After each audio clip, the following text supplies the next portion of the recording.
don't do a PLP, you probably aren't going to graduate. Well, the simple answer to that is because it's a graduation requirement. But the better answer is that it really gives you a role in your own education. You take responsibility for what you want to accomplish while you're here so that you're prepared for what you want to do after high school. Gives you a direction that you're going, gives you a plan for your 4 years in high school rather than just drifting. You have a direction that you're going. When do I do it? You start when you're a freshman. And we meet usually 4 times a year, once a quarter, and we have an extended homeroom where we focus on the PLP. So there are certain things that you need to do over the 4 years. That is something that you build on each year. So that by the time you are a senior, the end of your senior year, the PLP is finished. So where will it take me?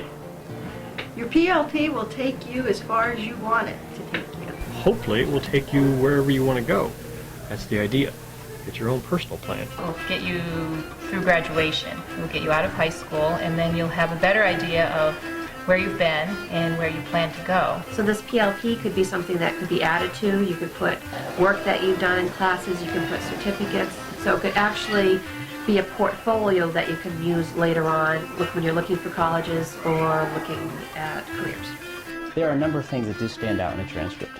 One is strong grades. I think the other thing that stands out is when someone is involved beyond the academic areas, a well-rounded student. You hear that term a lot. What does it mean to be well-rounded?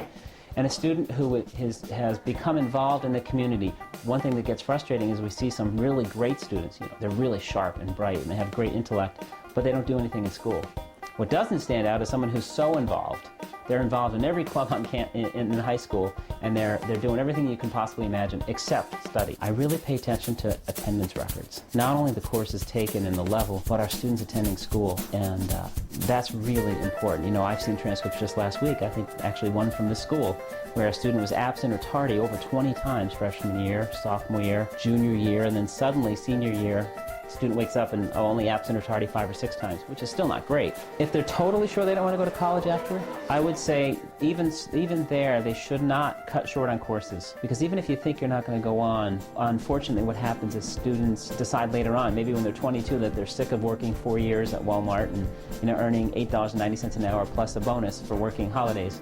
And of course I say that with a smile, but then they wake up around the age of 20-something and they say, I think I'm going to go back to school and be something, become something. If you don't have a math sequence or a science sequence from high school, you end up having to go backwards. You can go to like the University of Maine Augusta or a technical school, but they're going to give you a placement test and they're going to say, well, you have to go back and take some math over. You have to go back and take more science. You need another English course because your English skills aren't high enough to get into this technical college. So doing everything you can in high school, even if you think you're not going to go on, is a smart idea. It's an investment down the road. And every year we see dozens and dozens of adult students, adult meaning anyone over sort of 22, who are planning to come back to school. SLC? What is an SLC? It's a student-led conference. What is a student-led conference? What's student-led conference? Student-led conference are for the parents. They're for the students, so that they can kind of get an idea of where they're at with their classwork. It also gives a chance for the child and the parents to get together and talk about their schoolwork together. It's set up probably around March, I think it is. What they do is the students go and ask their parents when's the best time, and the student, usually the teacher, gives a list of the times that they can come to be there for the conference.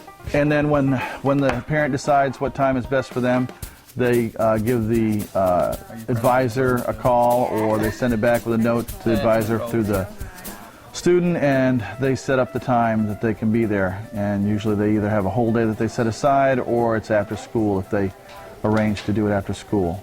Through view time, the students and the advisor are supposed to be working on getting the student-led conference set up. In other words, the student goes through, and in their PLP folder, they set up work that they think they've done a really good job on, and they use that as their portfolio to show to their parents.